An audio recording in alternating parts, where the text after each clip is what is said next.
Hello, my name is Greg Jones, and I'm the co-editor of eartothegroundmusic.co. And this video is intended to help people who are considering starting a blog. Now, I am speaking mostly from my own experience in blogging about music, but really you can take this advice and use it for a wide range of blogs. So, blogging, you might be thinking, that's so 2010, that's so last decade. Why are we even talking about this? Shouldn't I be making a TikTok or writing a book, an ebook or something, starting a podcast? And yeah, those are all viable media options as well. But there's still a space for blogs for a few reasons. One, because blogs are niche. They allow us to, or niche, they allow us to have access to information that probably wouldn't make it to other larger publications. You can have a blog about passionate things, about your love for folk music, for example. So they're quick hitting and they're accessible. They're also Google searchable, right? They're available online, which means that something you write, instead of it being in the local newspaper where it only has a local circulation, or trying to get it into a national newspaper, something like that, for national distribution, you have instant global distribution with a blog. And if it's well written and well optimized, people all over the world can read something that you write today, which is pretty cool. So my first piece of advice is actually to find your niche or your niche. Find the thing that you are most passionate about. Now, in the realm of music, I would say find a specific genre. And it doesn't have to be just one, but maybe a family of genres. Maybe you're really into hip hop. If you're really into hip hop, there's many different ways to make hip hop music. And if you just say broadly hip hop, it might be difficult to cultivate a following. So maybe you combine that with a geographic limitation. I'm interested in New York City hip hop, or I'm interested in uh, European underground hip hop. Whatever that is, whatever your niche is, find something that people who want to follow that, there won't be a lot of competition. And two, they know that you are going to be authoritative in that space. So find that niche. Second of all, I would say make a schedule. Now, this is touchy. This is a touchy subject for people because they'll say, yeah, but I can't live off of a blog, right? Nobody's under that illusion that you can live off of a blog. But your audience will want a reliable schedule. Nobody likes to get 3 articles one day and then 3 months till the next. If you're only going to do one a month, then go ahead and do one a month. And just say, the 4th of every month, you will get a new post. And people will know that that's the reliable schedule, and they will sign up for your newsletter, or they will come to the website because they want that content. Uh, if there's such a thing as publishing too much, then there's such a thing as publishing too little. And that balance is different for literally every site. And I'm not going to be the one who tells you how often you should write, because I don't know how hard it is for you to write or how long it takes for you to write. I don't know how long your posts are going to be. In other words, if somebody writes a quick-hitting 3-sentence blurb every day, that doesn't seem that overwhelming to do, as compared to somebody who spends dozens of hours researching a topic. Maybe you write book essays. You have to read the book. That takes a long time to read the book, and then you have to analyze the book and write your own response. A blog that does one book essay every month would be a ton of work. Whereas maybe you just do YouTube features and you just say, I'm going to feature one fun YouTube video every day. And it's going to be curated, and people would love that. Sure, they'll follow that just to get one really funny, good YouTube video every day. Totally worth the $0 that I have to pay to sign up for your email or whatever. So make a schedule, stick to it. And it's okay to change your schedule at some point. Maybe you do like 6 months of twice a month. Then you say, all right, this is good, but I want to do more now, or I want to do less now. But when you have a schedule change, communicate that to your audience and stick to that schedule. My third bit of advice is to pre-write your launch. Pre-write whatever your theme, write a few articles about that theme. Write a few articles and basically publish them before you ever tell anybody. Don't even tell your grandma who's going to like every post, right? Don't tell anybody about your new site until it's populated.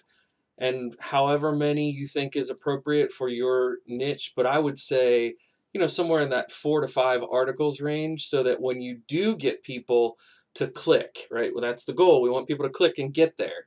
Once people click and get to your site, we want substance for them to consume and say, wow, this is good stuff. And this is something that I want to, have regularly coming to my inbox. So make sure that you pre-write and have something. They should be very well done. They should be some of your best ideas you have because you're sitting on them for a bit. I have a notebook. I literally have a bookshelf right back there. You can see bookshelf where I have a notebook full of ideas in all of my different spaces that I work in, and I write down like ideas for good articles that maybe I don't have the time to cover right this minute, but eventually I will. Hit those good ones, the best of the best before your pre-launch, so that you can have links and you can make sure that people are getting to your stuff and then from your stuff to really good quality sites, and that will make your site ranking fly. Number 4, I would say be active on socials. Now, choosing your social strategy is a completely other video topic. If that's something that would interest you, leave a comment down below and I can talk about my recommendations for socials. But you can't do everything. Okay, first of all, you cannot be on every platform. So you need to sort out what platform makes sense for the content that you personally create. So if you were an art blogger, something visual makes sense there, right? You don't want to do a podcast necessarily. You probably want something like Instagram where you can show your new artwork. Great, that sounds good. But if you are, whatever you choose, make sure that you are regularly logging in, that you are interacting with other people in your space, and make sure that you're not inundating your audience with too much stuff, but also you want to post regularly enough that you're adding value. I literally have a sign on my wall over to the side here that says, how am I adding value? How am I adding value? So that means that whatever it is you're contributing, whether it's a tweet, maybe it's a tweet that makes people laugh. That's adding value. Humor is absolutely value in our society. Maybe it's an image, it's an infographic. That's great. Anything you can do like that. Here's an infographic of the distribution of rock music in the last 5 years. A lot of people would be interested in that. They're going to click on it. They're going to look at it. Who put this together? Oh, Ear to the Ground Music put this together. I'll have to check them out, right? That the same way you consume other people's content and you think that was funny, that was cute, that was cool, that was sexy, whatever it is that draws you to that content, keep that in mind because that's how other people are going to interact with your stuff. And you can't, how do I put this? Don't be boring, right?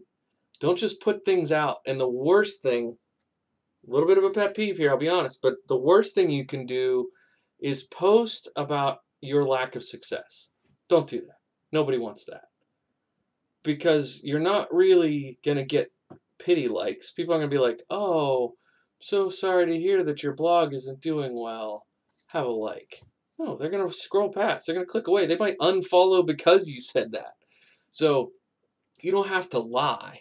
You don't have to put on a false front, but think about the value proposition. Maybe you say, here was a video that I did or an article that I posted that did poorly, and here's how I changed it. And it's now an improvement story. Maybe you talk about how your logo design when you first started your site was so bad, but you hired somebody on Fiverr and now it's great. It's a it's a positive story.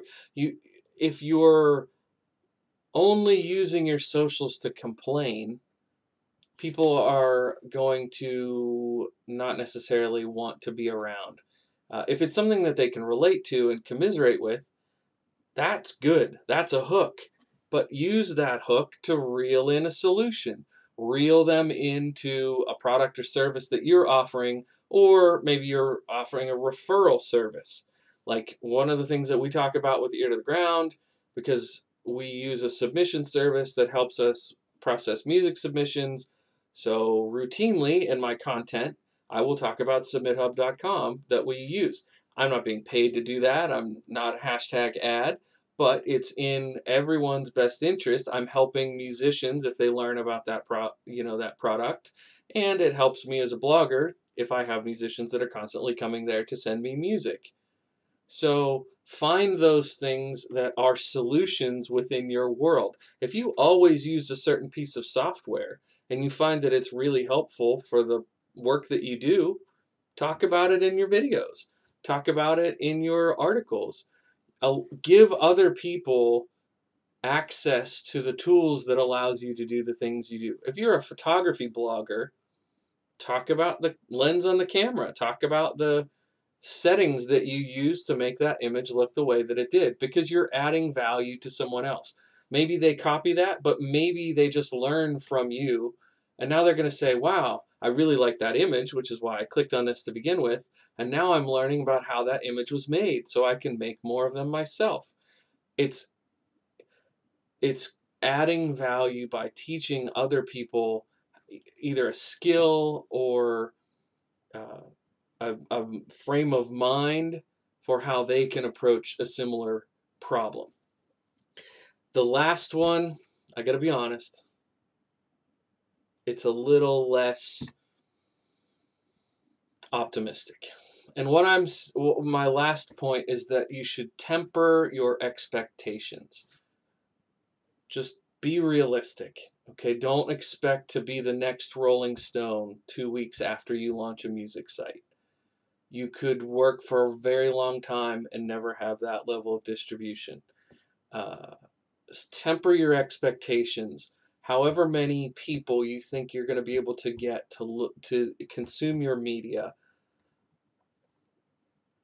think about that number and then bump it down a little bit, just a little bit more, and that number, maybe we'll go with that. Uh, because success is going to be different for every niche. Success is going to be different based on how much money you have behind it. One person who does a free WordPress blog and does not advertise a lick is going to have very different results than somebody who pays for professional web development and then they do an ad campaign on YouTube and Google and Facebook in the thousands, right? Somebody who invests thousands into launching their site is going to have a different response. But here's the optimistic part. It is a meritocracy. Your site will be successful if you add value and people learn from you, because they will click through, they will spend time on the page, they will click your links onto other places, and Google will reward that. If you are answering questions that people have, you are helping people with design and setup and process. You take the things that you've learned in your area and you teach other people those things, or you entertain other people in the same ways that you find entertaining. That passing that value on to your reader is where things are going to take off. You are helping other people find something that they were sometimes that they were looking for, and sometimes they didn't even know they were looking for it. But being able to give your reader that aha moment is what's really going to matter.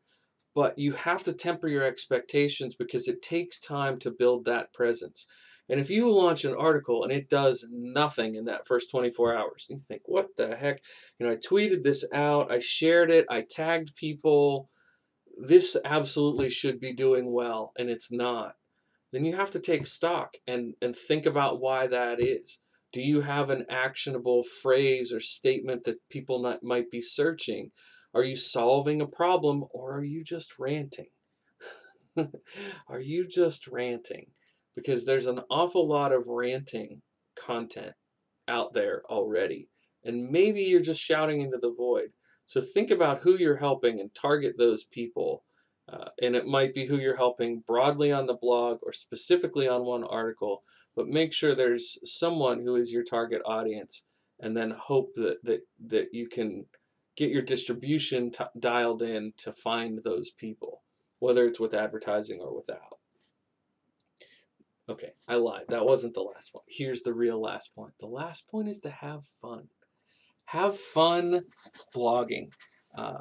If this maybe someday turns into your full-time job and it gets a little more serious, a little more scary, all right, so be it. Maybe then the stress is more real. But if you clicked on this video, it's because you have a blog idea in your mind and you didn't know where to start.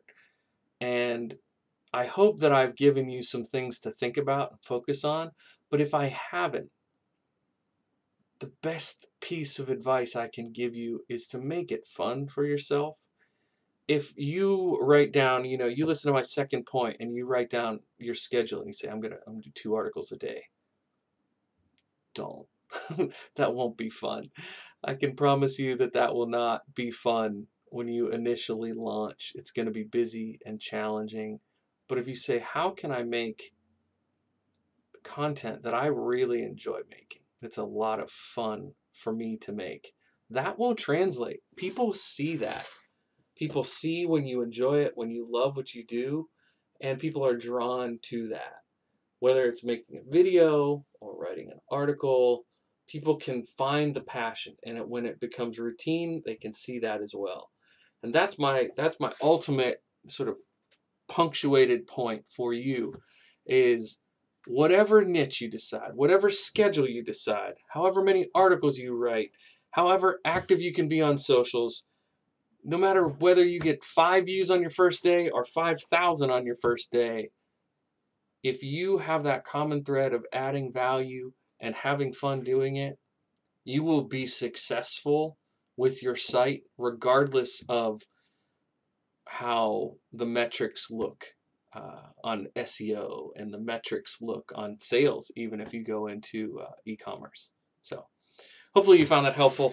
I know this is something that I entered into years ago, just stumbled into it. And now that I've been in it for a while, I want to pass on any bit of advice that I can to you all. If you have questions, if you have a blog idea and you want to run it by me and get some thoughts and ideas on what I would recommend, maybe if you're a music person and you were thinking about launching a site, definitely hit me up. Shoot me a message down here in the comments on this video, or you can go to eartothegroundmusic.co and go through our contact there, and I will get back to you and try to help you out as much as I can. I know it's a lot of fun blogging and writing and helping other people, so hopefully you will as well. Thank you so much for your time and attention. I'll catch you in the next video. Bye for now.